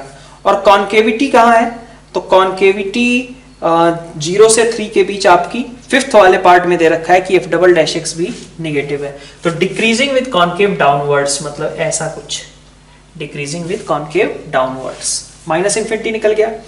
अब आगे देखें क्या कहा गया, जब 3 के आगे देखते हैं तो 3 के आगे ग्राफ कैसा होगा आपका, इंक्रीजिंग है ना, और कॉन्केविटी कैसी है उसकी, डाउनवर्ड्स, ठीक है। तो ग्राफ इंक्रीजिंग है डाउनवर्ड्स, ग्राफ इंक्रीजिंग है डाउनवर्ड्स, कहाँ जा रहा है, 0 की ओर, एक्सटेंडिंग टू इन्फिनिटी पे fx आपका 0 की ओर जा रहा है, ठीक है, ऐसा कुछ है ना। इधर का पोर्शन निपट गया। अब देखते हैं 0 पे वैल्यू 0 थी, -2 पे कुछ नहीं पता है ना।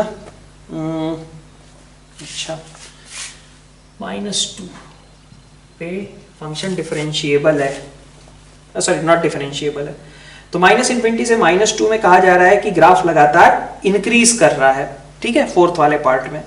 और -∞ से -2 में ग्राफ इंक्रीज कर रहा था विद कॉन्केविटी अपवर्ड, ठीक है।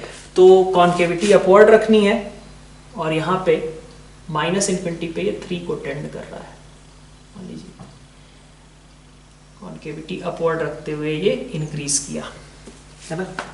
अच्छा, -2 से 0 के बीच में भी कॉन्केविटी अपवर्ड है, ठीक है, बट इट इज डिक्रीजिंग, ठीक है, it is decreasing and decreasing concavity upward, ऐसा कुछ इस तरीके का आपका ग्राफ है।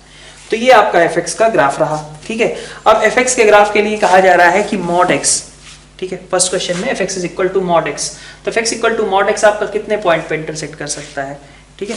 तो एट मैक्स यहाँ पे देखें हम, तो fx is equal to mod x, maximum possible number, है ना। तो एक तो पॉइंट ये आएगा ही आएगा, ठीक है, ये हो सकता है आपसे मिस हो जाए, ठीक है, ये पॉइंट, एक ये और एक ये, 3 पॉइंट हो सकते हैं एट मैक्स, है ना। तो 56 में 3 हो जाएगा। Graph of f of minus mod x, तो f of minus mod x का ग्राफ कैसे बनाते हैं, ये fx का ग्राफ है, जो इसका राइट साइड वाला पोर्शन है ये सब रिमूव कर दो, ठीक है, और जो लेफ्ट वाला है उसी की मिरर इमेज बना लो। मतलब क्या हुआ कि ये आपका ऐसा है, इसको ऐसे ही रहने दो, ठीक है, इसको हटा दो और बचे हुए पोर्शन की मिरर इमेज बना लो, ठीक है। तो ये आपका फिर से ग्राफ बन जाएगा, ठीक है।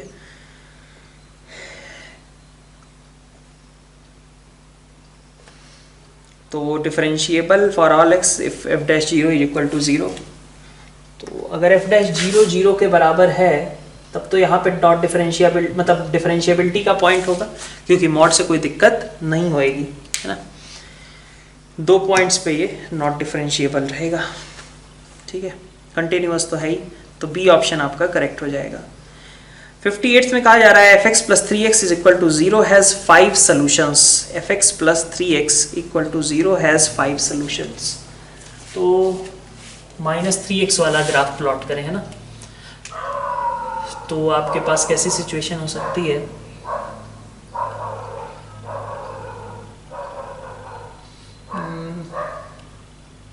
ये आपका ऐसा था ग्राफ, अगर ये आएगा तो 4 और एक 5, कुछ इस तरीके का पॉइंट ऑफ इंटरसेक्शन। तो ये पॉसिबिलिटी होगी कब, क्योंकि अगर सोचो, अगर ये वाली जो चीज़ है, ये वाली लाइन ये इसके ऊपर से निकल गई तब तो दिक्कत हो जाएगी ना। मान लो इस तरीके का कुछ निकल गया तब तो दिक्कत हो जाएगी, इधर पॉइंट ऑफ इंटरसेक्शंस तो आ ही नहीं पाएंगे, है ना। तो इसका मतलब क्या हुआ कि ये जो पॉइंट है, ठीक है, उसके कंपैरिजन में, मतलब ये पॉइंट क्या है तुम्हारा -2, f ऑफ -2, इसके कंपैरिजन में जो -3x वाली पॉइंट है वो क्या बनाएगा, -3x वाली पॉइंट बनाएगी आपका इस पॉइंट पे 6, ठीक है। तो f ऑफ -2 आपका ऊपर होना चाहिए और 6 आपका नीचे होना चाहिए, मतलब रिक्वायरमेंट ये है कि f of -2 is greater then 6। तो यहाँ से आपको क्या ऑप्शन मिल रहा है, f of -2 is greater then 6, ये बात तो ठीक है। और ये आपका 2 ऑप्शंस में f'0 की बात की गई है, तो f'0 मतलब कि ये वाला इंटरसेक्शन भी कभी पॉसिबल होगा अगर मान लो कि यहाँ पे ये और तेजी से ऊपर निकल गया, ठीक है। यहाँ पे मान लो कि आपका जो कर्व है, ठीक है, वो कुछ ऐसा हो जाता है, तो फिर से आपका ये जो इंटरसेक्शन एक यहाँ पे हो रहा था वो मिस हो जाएगा, ठीक है। तो इसका मतलब कि जो आपका fx कर्व है वो नीचे से आए और -3x वाली लाइन को कट करे, तब ये काम बनेगा। तो -3x को ऊपर इनिशियली रहना चाहिए, मतलब उसकी जो स्लोप है वो -3 अगर है तो जो आपका कर्व है उसकी स्लोप और कम होनी चाहिए, क्योंकि वो नीचे से आए और इसको कट करे तभी ऐसा हो पाएगा, ठीक है। इस चीज को समझो। ये मान लो ऊपर ऊपर निकल गया तो यहाँ पे पॉइंट ही नहीं मिलेगा ना हमें इंटरसेक्शन का। हमें पॉइंट कब मिलेगा? जब कर्व नीचे से आए और इसको कट करके ऊपर जाए, ठीक है। तो ये नीचे से आए, इसके लिए जरूरी है कि जो आपका -3x की स्लोप है वो कितनी थी? -3। उसके कंपैरिजन में और छोटी स्लोप होनी चाहिए fx की, तो f'(x) या फिर f'0 कह लें, that should be less than -3। इस पॉइंट पे अगर देखा जाए तो f'0 should be less than -3, ठीक है। तो कॉम्प्रिहेंशन में देखा जाए तो लास्ट के जो ये 3-4 क्वेश्चंस थे वो काफी सही थे, ठीक है। बाकी तो ओवरऑल एवरेज लेवल का ही था। तो this is all for today. जो भी बचा हुआ पोर्शन है वो अपन नेक्स्ट लेक्चर में कवर करेंगे। Thank you.